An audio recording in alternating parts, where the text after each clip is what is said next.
তাঁতিবাজার এলাকায় যায়, যাওয়ার পরে তার কিছু স্বর্ণ এখানে কেনাবেচা করে এবং সাথে কিছু 4 ভরির মতো স্বর্ণ ছিল, টাকা ছিল 4 লক্ষ টাকা। এটা নিয়ে যখন সে পল্টন এলাকায় আসে, এখানে হঠাৎ করে যখন মেট্রো রেলে উঠতে লাগে তখন ওইখানে র্যাব করেছে, র্যাবের পোশাক পরিহিত অবস্থায় 3-4 জন তাকে বলে যে তুমি মামলার আসামি বা তোমাকে এসে বলে যে আমাদের সাথে আসো, বলে জোরপূর্বক তাকে একটা মাইক্রোবাসে উঠায়, সাদা মাইক্রোবাস। তারপরে তাকে এখান থেকে নিয়ে চলে যায় প্রায় পাসপোর্ট বেজের দিকে, ওখানে গিয়ে তার টাকা পয়সা এসে নিয়ে সব ওখানে বেঁধে নেমে দেয়।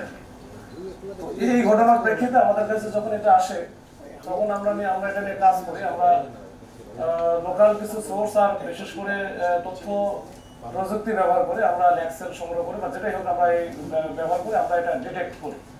ডিটেক্ট করার পরে এই ঘটনার সাথে যারা যারা সম্পৃক্ত ছিল মোটামুটি সবাইকে আমরা শনাক্ত করতে সক্ষম হই খুবই অল্প সময়ের মধ্যে।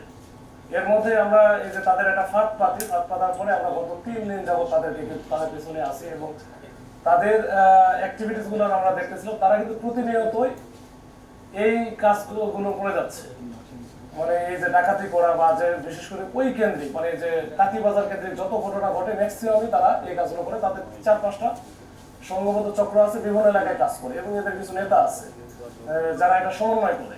তো এদেরকে এখন আইডেন্টিফাই করা হচ্ছে, সবাইকে আমরা ধরতে পারছি এখন না। এখন পর্যন্ত আমরা 8 জনকে ধরেছি। আপনারা দেখবেন যে এই 8 জন হচ্ছে বিভিন্ন এলাকা, কেউ মানিকগঞ্জ বাড়ি, কারো বাড়ি পটুয়াখালী, কারো বাড়ি বরিশালে, কারো বাড়ি নীলফামারীতে, এরকম বিভিন্ন জন এখানে আসে। এর মধ্যে যারা আছে যে এই তাঁতিবাজার কেন্দ্রিক যে ব্যবসা প্রতিষ্ঠানগুলো আছে, ওখানে যে ব্যবসায়ীরা যায়, এই ব্যবসায়ীরা গেলে ওইখান থেকে ওই কর্মচারী যারা থাকে, কর্মচারীরা কিন্তু সব কিছুই জানে, কি পরিমাণ মালামাল নিয়ে আসলো, মানে স্বর্ণ নিয়ে আসছে, তার কাছে কি পরিমাণ টাকা আছে, যেটা দেখে একটু বড় ধরনের বড় পার্টি, এটার সাথে সাথে কিন্তু ওই চক্রকে তারা বলে দেয়। মানে দোকানের কর্মচারী যারা আছে তারাই কিন্তু এটা হচ্ছে মেইন সোর্স এবং কারিগর। এই কারিগররাই কিন্তু সবকিছু করে দিচ্ছে এবং সাথে সাথে এদের কাজ হচ্ছে যখন এরকম একটা সোর্স বা তথ্য পাইলো তখনই কিন্তু এই ডাকাত তখন গ্রুপ হয়ে ভাগ হয়ে তারা এই কাজগুলো করতেছে। মিটফোর্ড হাসপাতাল নামে আমরা চিনি, তার 3 নম্বর গেটের রাস্তার উপরে যে নৃশংসভাবে সোহাগ নামে একজন ব্যক্তিকে পাথর ছুঁড়ে নির্মমভাবে হত্যা করা হয়, সেই হত্যার পরবর্তীতে দ্রুততম সময়ের ভিতরে ঢাকা মেট্রোপলিটন পুলিশ ঘটনার সাথে জড়িত অনেকেই গ্রেফতার করে এবং তারই ধারাবাহিকতায় গতকাল রাজধানীর কেরানীগঞ্জ থেকে আরও 2 জনকে গ্রেফতার করা হয়। গ্রেফতারকৃত হলো মোহাম্মদ রুমান ব্যাপারী এবং আরেকজন হলো মোহাম্মদ আবির হোসেন। আপনারা জানেন ইতিমধ্যে এই ঘটনায় 12 জনকে গ্রেফতার করা হয়েছিল। 12 জনের মধ্যে 9 জন স্বীকারোক্তিমূলক জবানবন্দি প্রদান করেছে এবং এই 2 জন গ্রেফতারের মাধ্যমে এই ঘটনায় মোট গ্রেফতারের সংখ্যা দাঁড়ালো 14। এই যে ঘটনা সেটার প্রেক্ষিতে যে মামলা হয়েছিল সেই মামলায় মোট 19 জন এজাহারভুক্ত আসামি ছিল এবং 20 থেকে 25 জন অজ্ঞাতনামা আসামি ছিল। এজাহার নামে 19 জনের মধ্যে 9 জন আমরা গ্রেফতার করতে সক্ষম হয়েছি এবং ঘটনার সময় যে নির্দয়ভাবে যে পাথর নিক্ষেপকারী অভি, তাকেও আমরা গ্রেফতার করেছি। এই ঘটনায় যে অন্যান্য যে আসামি রয়েছে তাদেরকেও আমরা গ্রেফতারের প্রচেষ্টা অব্যাহত রেখেছি। আশা করি এই ঘটনার সুষ্ঠু তদন্ত এবং প্রকৃত রহস্য উদ্ঘাটনের মাধ্যমে আমাদের যে পুলিশ রিপোর্ট সেটা বিজ্ঞ আদালতে আমরা যথাসময়ে প্রেরণ করতে সক্ষম হব। আপনারা জানেন সম্প্রতি 50 লক্ষ টাকা চাঁদাবাজির একটা চাঞ্চল্যকর মামলা রেকর্ড করা হয়।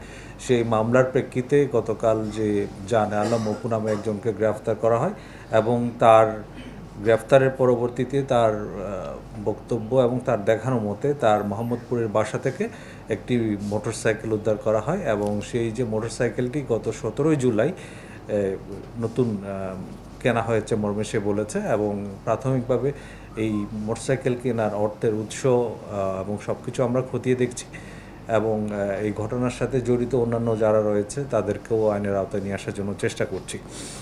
আর গত 24 ঘন্টায় আমাদের ঢাকা মেট্রোপলিটন পুলিশের 549টি টহল কার্যক্রম চলমান ছিল, তার মধ্যে রাতের বেলা 332টি এবং দিনে 217টি টিম কাজ করেছে এবং গত 24 ঘন্টায় বিভিন্ন অপরাধে জড়িত থাকার অভিযোগে 222 জনকে গ্রেফতার করা হয়। এই একই সময়ে একটি দেশীয় রিভলভার, একটি বিদেশি পিস্তল, একটি ম্যাগাজিন, 4 রাউন্ড গুলি, একটি কাভার্ড ভ্যান, একটি প্রাইভেট কার, একটি মোটরসাইকেল, 21টি মোবাইল ফোন, 10,445 টাকা উদ্ধার করা হয়। এছাড়া 330 পিস ইয়াবা, 8 কেজি 630 গ্রাম গাঁজা এবং 70 বোতল ফেন্সিডিল সহ আরও কিছু দেশীয় মাদকদ্রব্য উদ্ধার করা হয়। ঢাকা মহানগর এলাকার আইনশৃঙ্খলা পরিস্থিতি স্থিতিশীল রাখার জন্য আমরা যথাসাধ্য চেষ্টা করছি এবং আমাদের যে নিয়মিত কার্যক্রম সেটা আরও বেগবান করা হয়েছে।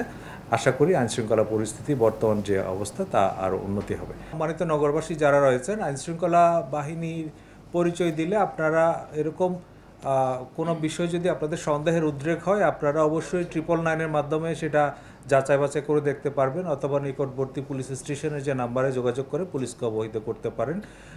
সরকার থেকে ইতিমধ্যে নির্দেশনা দেওয়া হয়েছে কোনো গ্রেফতার বা যে কোনো প্রক্রিয়ায় কাউকে আটকের বিষয়ে তাদের পরিচয়পত্র প্রদর্শন করা এবং এইগুলো নিশ্চিত হয়ে আপনারা কাজ করবেন এবং প্রয়োজনে পুলিশকে সহায়তা করবেন। আর যদি কোনো ক্ষেত্রেই কোনো রকম সন্দেহের উদ্রেক হয় সেটা অবশ্যই যাচাই বাছাই করে নেবেন।